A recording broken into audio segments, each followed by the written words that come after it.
Hello and welcome to today's fast-paced video, which is called Flash Crash. It had been definitely feeling like that. 2 pit stops in S&P 500, one semi-promising upswing, but the balance of the data and tariffs were no match, and the rush to sell first, ask questions later, before the opening bell, in positioning what is to come in terms of tariff retaliations, that was clear enough sign of what to expect right next. So the oversold bounce that I was talking about in prior videos had been cut short, very short, and it did not survive much after the opening bell yesterday.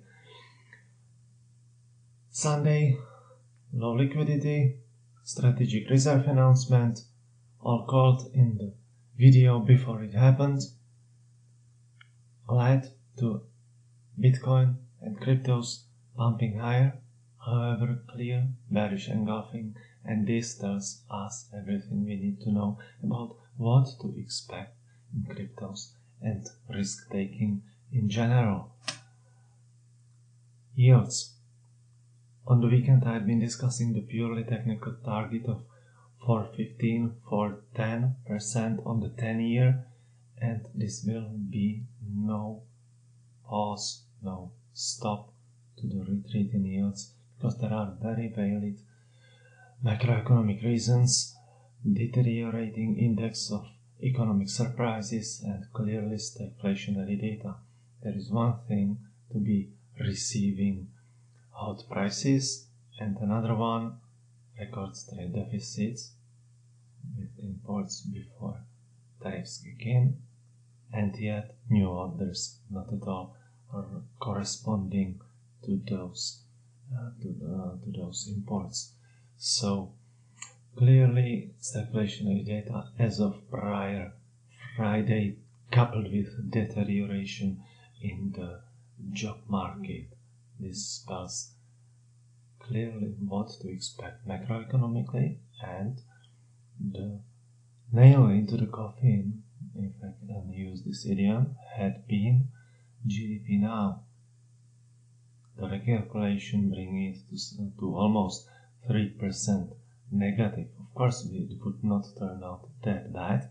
However, the effect on already factored in corporate profits is, for a lack of better word, disastrous. And that means that high beta is hurt somewhat more. Today, the dollar is catching up to the downside, with both euro and yen banging upon their last couple of days highs. So that is clear as much as possible as regards the US economic outperformance of the rest of the world. I will be linking to Saturday's video once more, where the key thought had been that it would be optimal for Trump to clean house as fast as he can and rebuild on better foundations, which is exactly what we are seeing unfolding, and those steps, including taken by the Treasury, quite clearly complete the picture. Such was the view of precious metals closing prices after Friday. The consolidation, the downswing, could have continued with barely a pause on the risk on turn, but considering how fast it had been put to end, that short squeeze, this means that all the macro factors discussed had been a game changer for precious metals market, and this is how it looks now. So what do you think I'm telling trading signals clients? Is it a turn for good? With whom is the momentum now? Is the volume any kind of an obstacle? And so on and so on. How about the discrepancy between silver and miners? Is it meaningful? Not yet. What to expect? That's all the subject of today's analysis and everyday analysis and trading signals.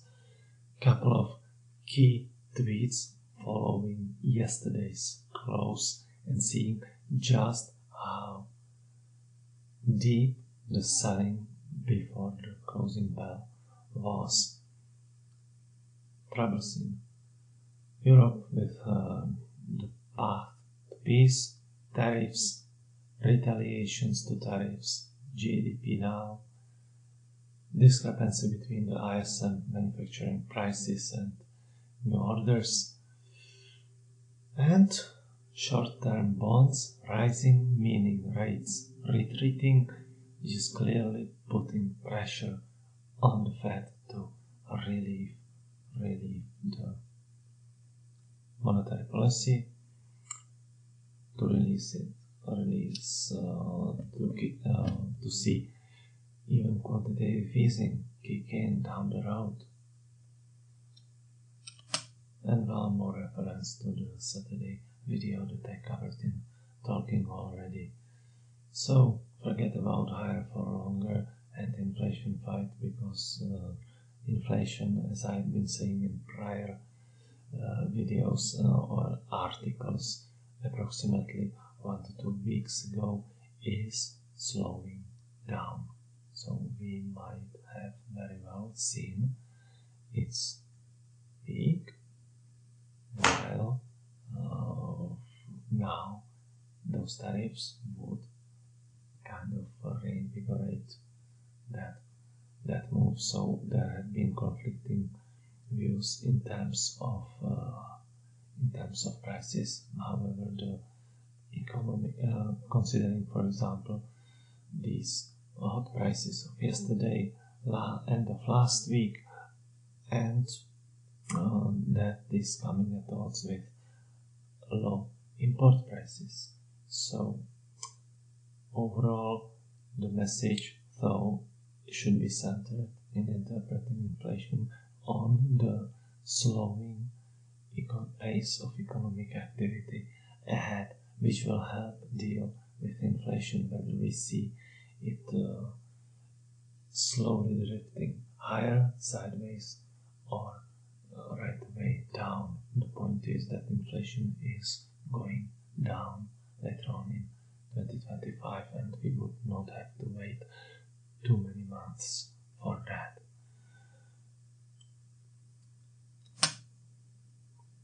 Without commentary, these two snapshots. One more time, high beta is suffering, and we saw it already after Friday's close in Nasdaq. Such was the entry to risk on squeeze latter innings before the opening bell yesterday, and you see, following the data, what was the force that short-term and long-term yields have retreated with, meaning their bond prices have risen, and we are seeing no end to it. Hence, that has implications for S&P 500, and you see here clearly the bearish engulfing candle. So almost a bullish engulfing, which I called an oversold bounce. You are familiar with Saturday's presentation. Thanks again for liking it and subscribing to the channel. I should have said it way earlier, so better late than never. So thanks again for liking. Clear view of the sector performance yesterday, and the beaten down tech that is leading to the downside, and industrials sending a message about the US dollar as well, discretionaries about the health of the consumer in the near term and what to expect. So even mighty financials, which would have been normally insulated, as I had been saying, whatever can avoid dealing with tariffs and is domestic is going to benefit from domestic travel to select financial names. This would be in much better position, and forget not that when yields retreat, this is forcing not unrealized losses as was the case in spring 2023, but unrealized gains because those treasuries on small banks or big banks portfolios are appreciating. I join page to help you select what's right for you based on what and how you trade. It's ideal to have the daily analysis together with the intraday channel combined for immediate updates at turning points and more. Trading journey obligatory disclaimer, and let's talk soon. Thank you.